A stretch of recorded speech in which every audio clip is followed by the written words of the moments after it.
somewhere in a pet shop under fluorescent lights, in a plastic box with wood shavings on the floor, you opened your eyes for the first time, and the world was exactly 12 inches wide. You are a hamster, and everything you were built for is somewhere else. Not here. Not in this cage. Not in this bedroom. Not on this shelf.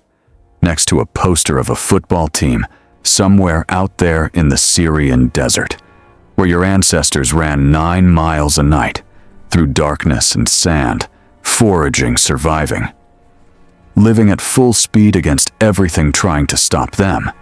That is what your biology was built for. And instead, you are here, and someone has given you a wheel, which is either the kindest thing or the cruelest joke, depending on how you look at it. You start running, not because you chose to, not because there is anywhere to go, but because your nervous system is screaming. Move, find food, cover ground, survive. So you run every night while the house goes quiet. While everyone sleeps, you run and the wheel spins and you go nowhere.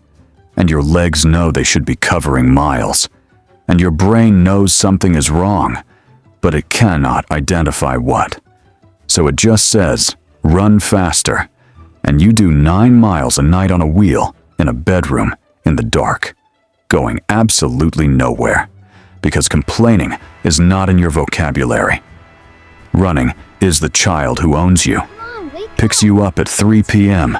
while you are in the deepest part of your sleep cycle, confused, blinking, held aloft by something enormous that smells like cheese, and good intentions you do not bite. Not because you aren't startled, but because somewhere in your tiny brain, you have decided this creature is probably fine, which is generous.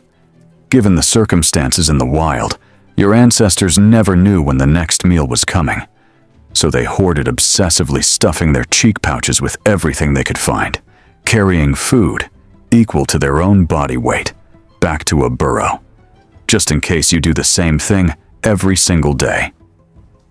In a cage, where the food bowl is always full, where the food bowl has never not been full, where the food bowl will always be full.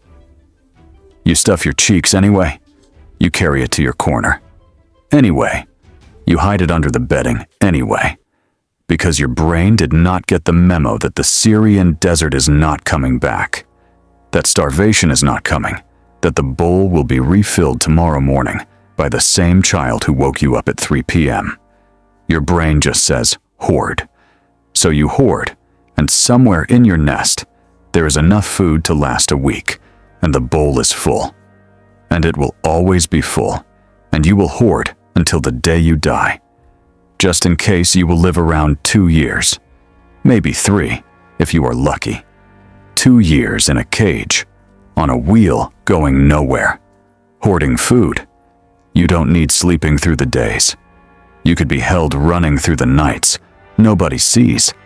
And at the end of it, you will be someone's first lesson in what it means to lose something small that somehow took up more space than it should have. You didn't know you were teaching anyone anything. You were just running. You were always just running, hoping that somewhere at the end of the wheel the desert was waiting. It wasn't, but you ran anyway. And honestly, that is the most heroic thing in this entire series.